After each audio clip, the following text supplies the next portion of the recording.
Oi, gente, tudo bem? Vamos ler Gênesis 28, Jó 28 e Mateus 28.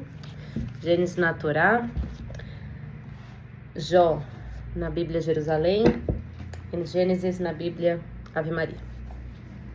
Gênesis 28. Então Isaque chamou Jacó, deu-lhe sua bênção e lhe ordenou: não se case com mulher cananeia. Vá a Padã-Arã, a casa de Betuel, seu avô materno, e case-se com uma das filhas de Labão, irmão de sua mãe. Que o Deus Todo-Poderoso o abençoe, faça-o prolífero e multiplique os seus descendentes, para que você se torne uma comunidade de povos.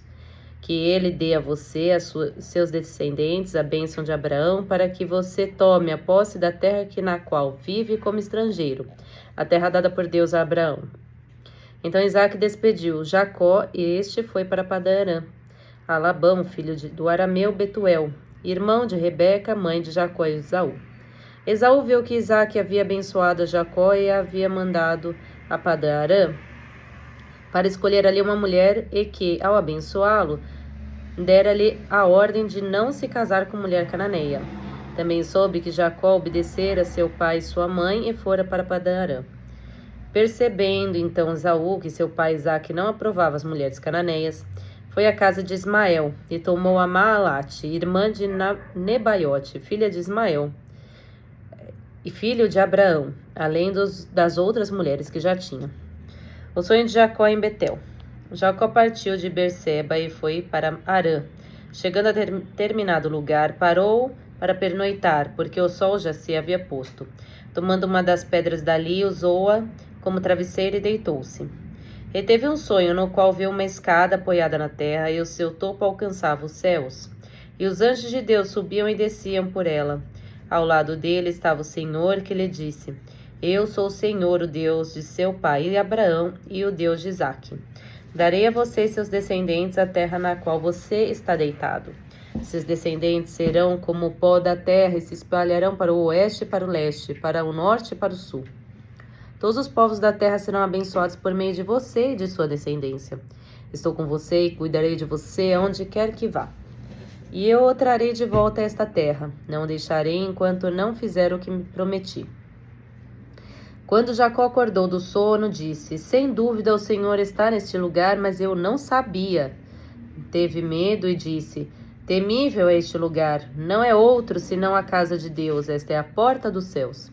Na manhã seguinte, Jacó pegou a pedra que tinha usado como travesseiro, colocou-a em pé como coluna e derramou óleo sobre o seu topo. E deu o nome de Betel, aquele lugar, embora a cidade anteriormente se chamasse Luz. Então Jacó fez o voto, dizendo: se Deus estiver comigo, cuidar de mim nesta viagem que estou fazendo, prover-me de comida e roupa, e levar-me de volta em segurança à casa de meu pai, então o Senhor será o meu Deus.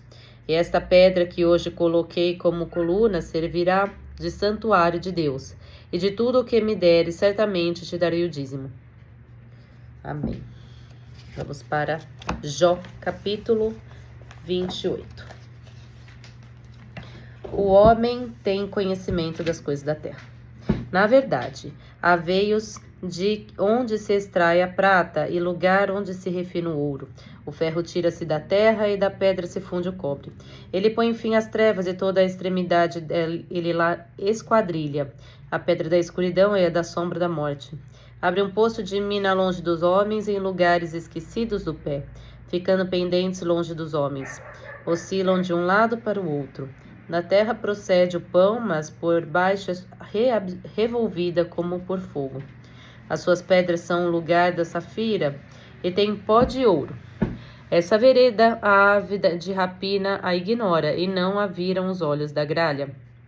Nunca a pisaram filhos de animais altivos, nem o feroz leão passou por ela. Ele estende a sua mão contra o rochedo e revolve os montes desde as suas raízes. Dos rochedos faz sair rios e o seu olho vê tudo o que há de precioso. Os rios tapa e nenhuma gota sai deles, e tira à luz o que estava escondido. A sabedoria é um dom de Deus. Porém, onde se achará a sabedoria? Onde está o lugar da inteligência? O homem não conhece o seu valor e nem ele se acha na terra dos viventes. O abismo diz: não está em mim, e o mar diz: ela não está comigo. Não se dará por ela ouro fino, nem se pesará prata em troca dela. Nem se pode comprar por ouro fino de Ofir, nem pelo precioso ônix, nem pela safira. Com ela não se pode comprar o ouro nem o cristal, nem se trocará por joia de ouro fino. Não se fará menção de coral nem de pérolas, porque o valor da sabedoria é melhor do que os rubis. Não se igualará o topázio da Etiópia, nem se pode avaliar por ouro puro. De onde, pois, vem a sabedoria e onde está o lugar da inteligência? Pois está encoberta aos olhos de todo vivente e oculta às aves dos céus.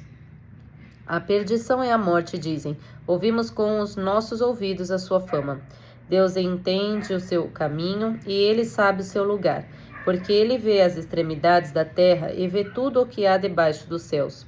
Quando deu peso ao vento e tomou a medida das águas, quando prescreveu leis para a chuva e o caminho para relâmpagos dos trovões.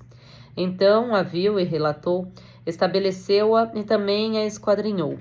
E disse ao homem: eis que o temor do Senhor é a sabedoria, e aparta-se do mal é a inteligência. Amém. Lindas essas palavras. Mateus capítulo 28. Ressurreição, isso é lindo. Depois do sábado, quando amanhecia o primeiro dia da semana, Maria Madalena e outra Maria foram ver o túmulo. E eis que houve um violento tremor de terra. Um anjo do Senhor desceu do céu, rolou a pedra e sentou-se sobre ela. Resplandecia como relâmpago e suas vestes eram brancas como a neve. Vendo isso, os guardas pensaram que morreriam de pavor. Mas o anjo disse às mulheres: não temais. Sei que procurais Jesus, que foi crucificado. Não está aqui. Ressuscitou, como disse. Vinde e vede o lugar em que ele repousou. Ide depressa e dizei aos discípulos que ele ressuscitou dos mortos. Ele vos precede na Galileia. Lá o haveis de rever, eu vô-lo disse. Elas se afastaram prontamente do túmulo com certo receio, mas ao mesmo tempo com alegria, e correram a dar boas novas aos discípulos. Nesse momento, Jesus apresentou-se diante delas e disse-lhes: Salve! Aproximaram-se elas e, prostradas diante dele, beijaram-lhe aos pés. Disse-lhe Jesus: não temais, ide dizer aos meus irmãos que se dirijam a Galileia, pois é lá que eles me verão. Enquanto elas voltavam, alguns homens da guarda já estavam na cidade para anunciar o acontecimento aos príncipes dos sacerdotes. Reuniram-se estes em conselho com os anciãos. Deram aos soldados uma importante soma de dinheiro, ordenando-lhes: vós direis que seus discípulos vieram retirá-lo à noite, enquanto dormieis. Se o governador vier a sabê-lo, nós acalmaremos e vos tiraremos de dificuldades. Os soldados receberam o dinheiro e seguiram suas instruções, e essa versão é ainda hoje espalhada entre os judeus. Novo envio dos discípulos. Os 11 discípulos foram para Galileia, para a montanha de Jesus lhes tinha designado. Quando o viram, adoraram-no. Entretanto, alguns hesitavam ainda. Mas Jesus, aproximando-se, lhes disse: toda a autoridade me foi dada no céu e na terra. E depois ensinai a todas as nações, batizai-as em nome do Pai, do Filho, do Espírito Santo. Ensinai-as a observar tudo o que vos prescrevi. Eis que estou convosco todos os dias até o fim do mundo. Lindo. Amém. Acabamos o Evangelho de Mateus. Acaba na ressurreição de Cristo.